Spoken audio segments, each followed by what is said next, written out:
بخاری اور مسلم دونوں میں حدیث ہے کہ اللہ تعالیٰ نے نبی علیہ السلام نے فرمایا مجھے 5 ایسی خصوصیات دی ہیں جو مجھ سے پہلے کسی پیغمبر کو نہیں تھی۔ نمبر 1، پوری زمین میرے لیے سجدہ گاہ بنا دی گئی ہے۔ اگلی امتوں میں صرف جو نماز کے لیے مخصوص جگہ ہیں مساجد، وہیں پہ آپ نماز ادا کر سکتے تھے، اس کے علاوہ نماز نہیں ادا کر سکتے تھے۔ اسی لیے جب لوگ سفر میں نکلتے تھے تو وہ ساری نمازیں کاؤنٹ کر کے رکھتے تھے اور پھر جہاں موقع ملتا تھا وہ پڑھ لیتے تھے۔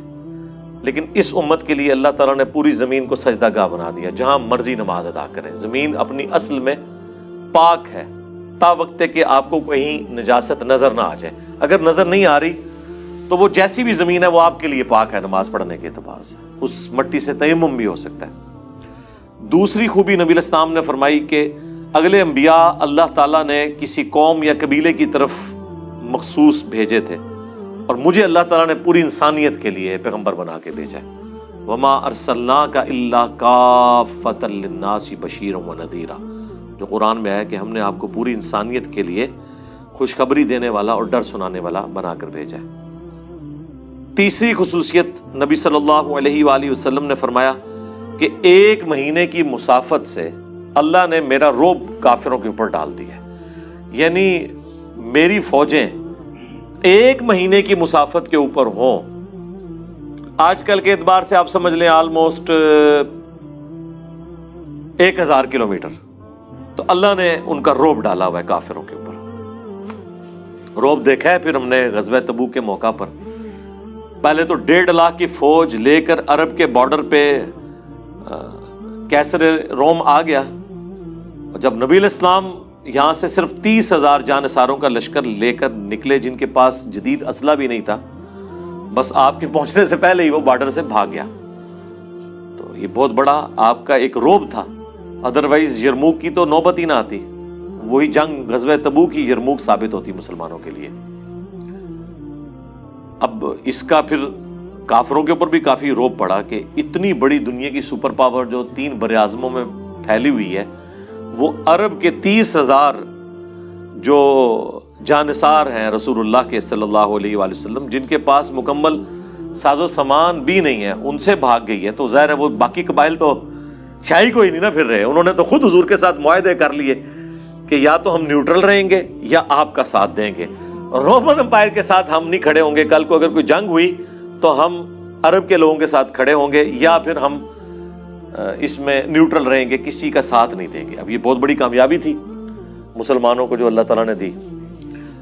تو 1 مہینے کی مسافت سے اللہ تعالیٰ نے مدد فرمائی۔ چوتھی چیز نبی علیہ السلام نے فرمایا کہ اللہ تعالیٰ نے مال غنیمت جو جنگ میں کافروں کا چھوڑا ہوا ساز و سامان ہے، یہ میری امت کے لیے حلال کر دیا۔ اگلی امتوں کے لیے یہ حرام تھا، وہ اوپن میدان میں سارا سامان رکھتے تھے، آسمانی بجلی آتی تھی اسے جلا کر راکھ کر دیتی تھی۔ اسی طریقے سے اس کا ذکر سورہ آل عمران میں بھی ہے کہ وہ اللہ کے حضور جب قربانی پیش کرتے تھے، ہم تو اپنی کی بھی قربانیاں خود کھاتے ہیں نا، وہ جب قربانی پیش کرتے تھے تو وہ اوپن گراؤنڈ میں رکھتے تھے، ایک غیبی بجلی آتی تھی جو اسے جلا کر راکھ کر دیتی تھی۔ یہ اس بات کا ثبوت ہوتا تھا کہ اس کی قربانی قبول ہو گئی ہے۔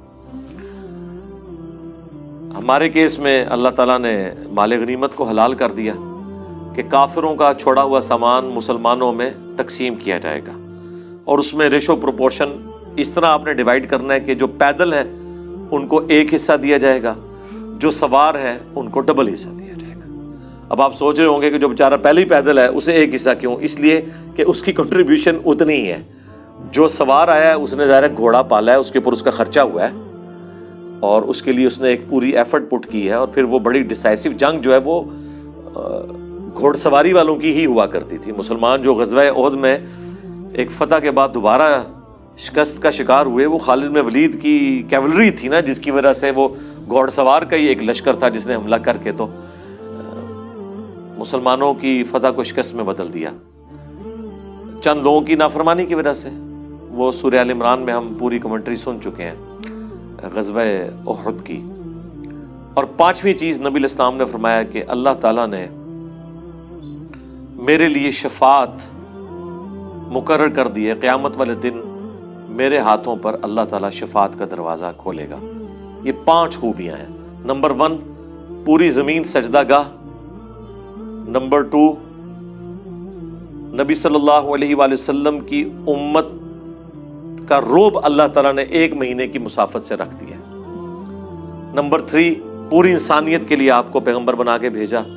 نمبر 4، مال غنیمت، انفال جسے عربی میں کہتے ہیں، نفلن کی جمع انفال، یہ حلال کر دیا۔ اور نمبر 5، شفاعت کا دروازہ رسول اللہ کے مبارک ہاتھوں پر اللہ تعالیٰ کھولے گا۔